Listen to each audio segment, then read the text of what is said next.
오늘 가벼운 고전에서 전해드릴 희곡은 윌리엄 셰익스피어의 햄릿입니다.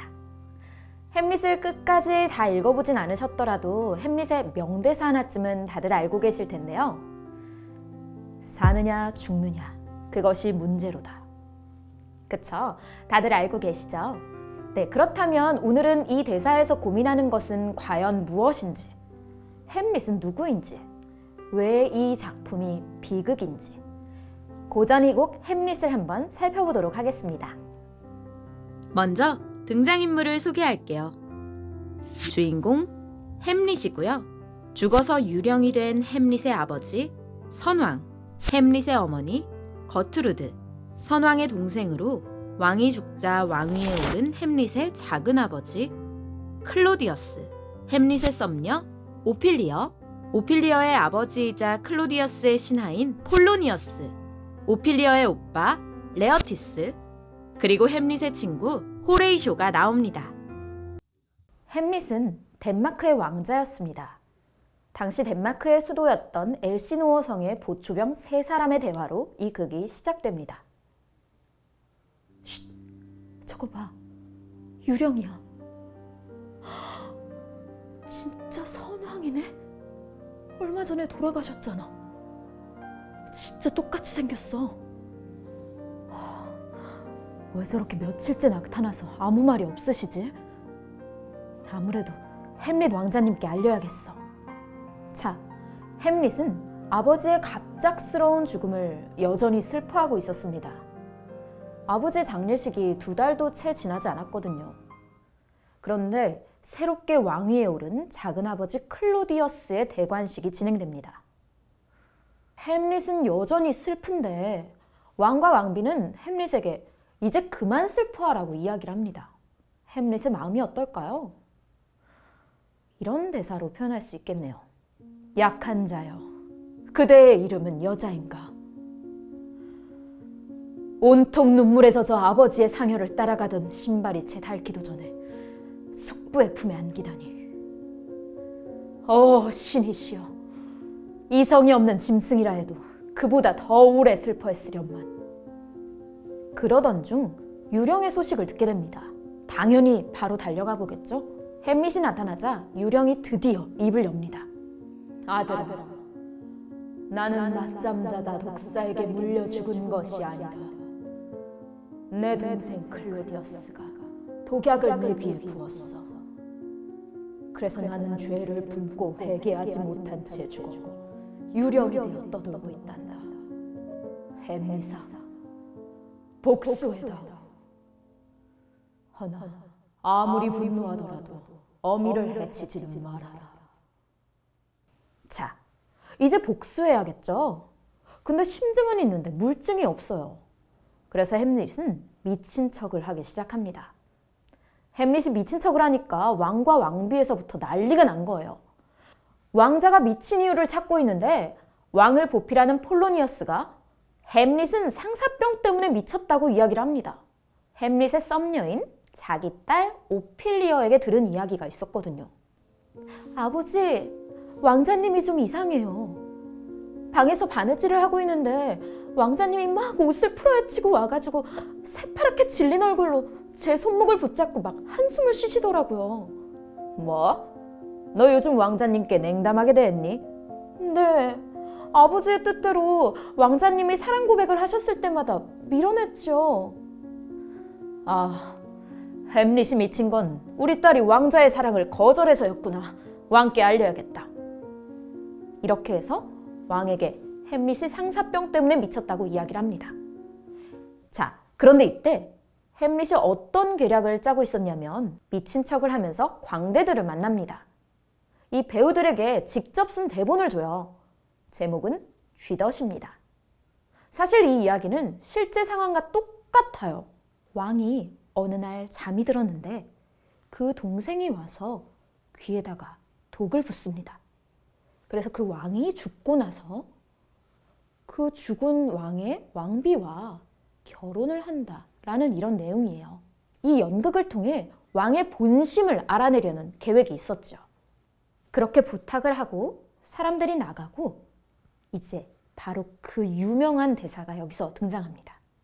사느냐, 죽느냐, 그것이 문제로다. 가혹한 운명의 화살을 맞고도 죽은 듯 참아야 하는가? 아니면 성난 파도처럼 밀려드는 재앙과 싸워 물리쳐야 하는가? 죽는 건 그저 잠드는 것일 뿐. 잠들면 마음의 고통과 육신에 따라붙는 무수한 고통은 사라지지.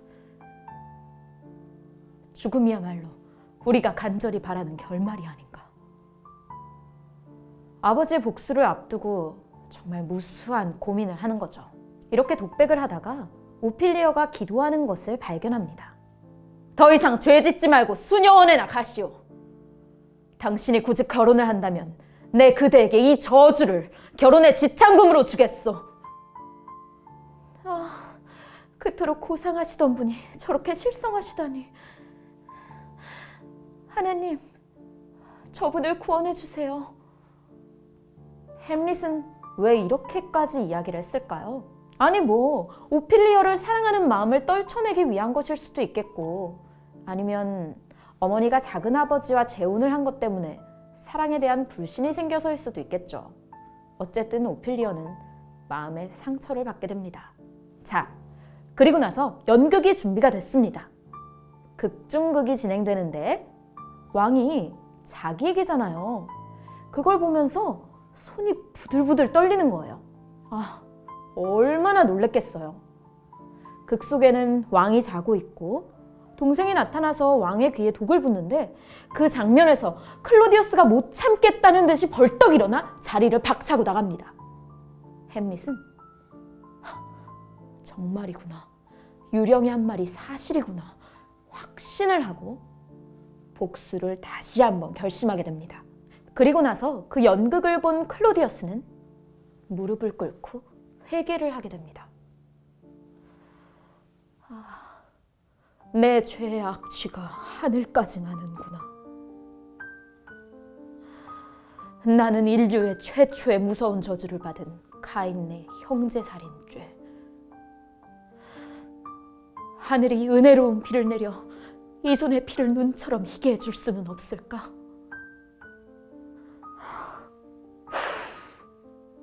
괴로워하면서 기도를 하고 있는데 햄릿이 기도하고 있는 것을 봐요. 아무도 없고 왕 혼자 있어요. 복수를 할 수 있는 절호의 기회입니다. 하지만 햄릿은 죽이지 않습니다. 이유가 뭘까요? 저렇게 회개 기도를 하고 있는 중에 죽이게 되면 저 사람은 천국에 가게 될 거라는 거예요. 회개를 하고 있으니 영혼은 구원을 받겠죠? 내가 지금 복수를 하는 것은 육체에만 복수를 하는 것일 뿐 영혼에게는 복수를 하지 못하는 것이잖아요. 그래서 잠시 복수를 미뤄둡니다. 이제 햄릿은 자신의 어머니를 찾아가게 되는데요. 오피리어의 아버지가 왕비하고 이야기를 하다가 햄릿이 들어오자 커튼 뒤로 숨게 됩니다. 그래서 왕비하고 햄릿하고 무슨 이야기를 나누는지 폴로니어스가 뒤에서 엿듣게 돼요. 햄릿, 넌 오늘 아버지를 많이 화나게 했어. 어머니는 나의 진짜 아버지를 화나게 했는걸요?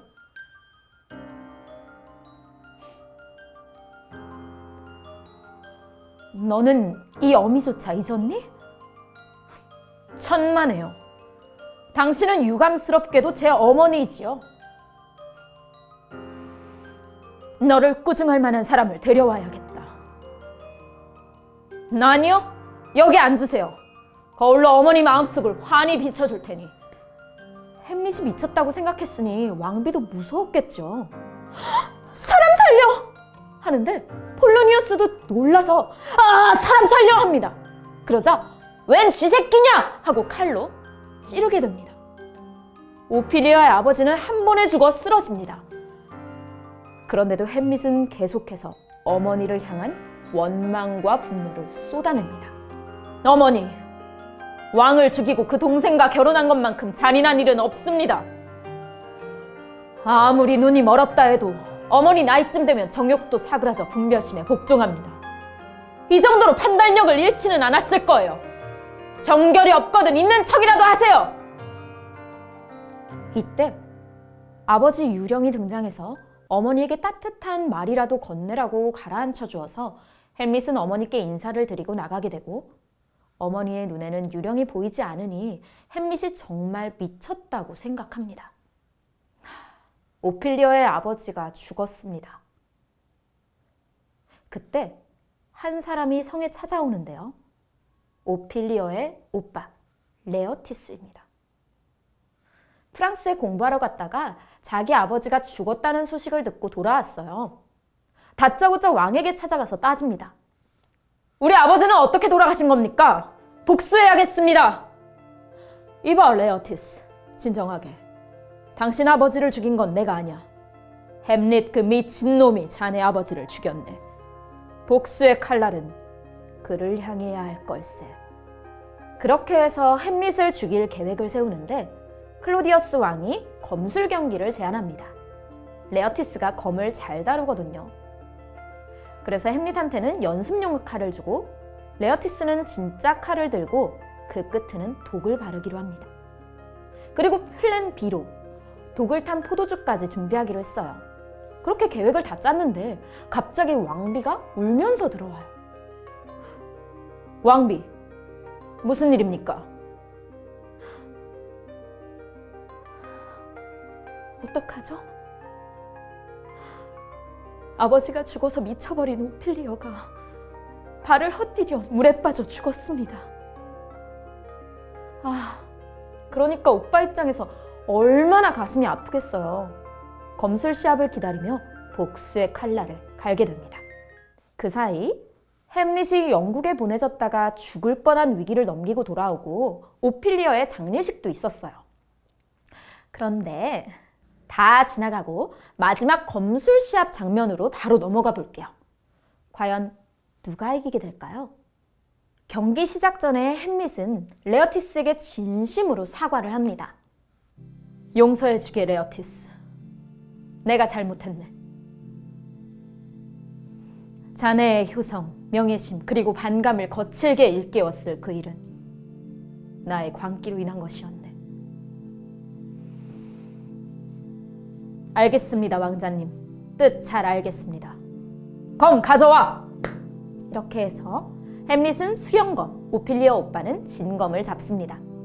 자, 시작! 팍팍팍! 햄릿이 1점! 순식간에 그냥 딱 이겨버렸어요. 그러니까 왕이 긴장하겠죠. 안 되겠다. 그러면서 포도주 잔에다가 독을 탁 탑니다. 잠깐 햄릿, 너를 위해 축배를 들겠다. 햄릿에게 이 잔을 들게 하라. 햄릿은 이 승부부터 가리고 들겠습니다. 술잔은 거기 두시지요. 자, 바로 2차전입니다. 팍팍팍. 햄릿이 또 이겼습니다. 햄릿이 땀을 비오듯 쏟으니 왕비가 벌떡 일어나서 햄릿의 땀을 닦아줍니다. 햄릿, 괜찮니? 너를 위해 내가 건배하마 하면서 아까 그 독잔을 왕비가 마십니다. 슬슬 독이 퍼지겠죠? 자, 3차전입니다. 팍팍팍! 이번에는 레어티스의 독 묻은 칼이 햄릿의 몸에 상처를 냅니다. 햄릿의 몸에도 이제 독이 퍼지겠죠? 그리고 그 다음에 우당탕탕쿵탕 결투를 벌이다가 칼이 바뀌어요. 햄릿이 레어티스의 독 묻은 칼을 들고 레어티스를 찔러 레어티스 몸에도 상처가 납니다. 레어티스도 곧 독이 퍼져 죽겠죠? 그때 왕비가 우엉 하고 피를 토해요. 왕비님은 어찌 되신 거냐? 왕비가 저 잔에 독이 이러면서 막 피를 토하면서 죽습니다. 레어티스가 범인은 왕이라고 이야기를 합니다. 그러니까 햄릿이 바로 클로디어스 왕을 찌르게 됩니다.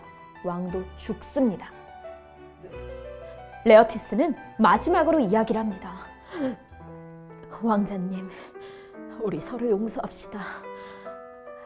저와 아버지의 죽음이 왕자님의 죄가 아니고 왕자님의 죽음 또한 저의 죄가 되지 않도록 하고 레어티스도 죽습니다. 자, 햄릿도 거의 다 죽어가는데 친구 호레이쇼가 옵니다. 독배를 마시고 따라 죽으려던 찰나 그를 막고 마지막으로 이야기를 합니다. 이 사건의 전말이 밝혀지지 않는다면 나는 운명을 뒤집었을 거야. 나를 진심으로 위한다면 고통스럽겠지만 이 험한 세상에 살아남아 내 이야기를 전해다오. 그러면서 햄릿이 눈을 감습니다. 정말 왕도 왕비도 햄릿도 레어티스도 오피리어의 폴로니어스까지 다 죽게 됩니다. 이 극은 인간의 삶과 죽음의 의미에 대해서 그리고 양심에 대해서도 다시 한번 생각해 보게 합니다. 가벼운 고전의 햄릿이었습니다.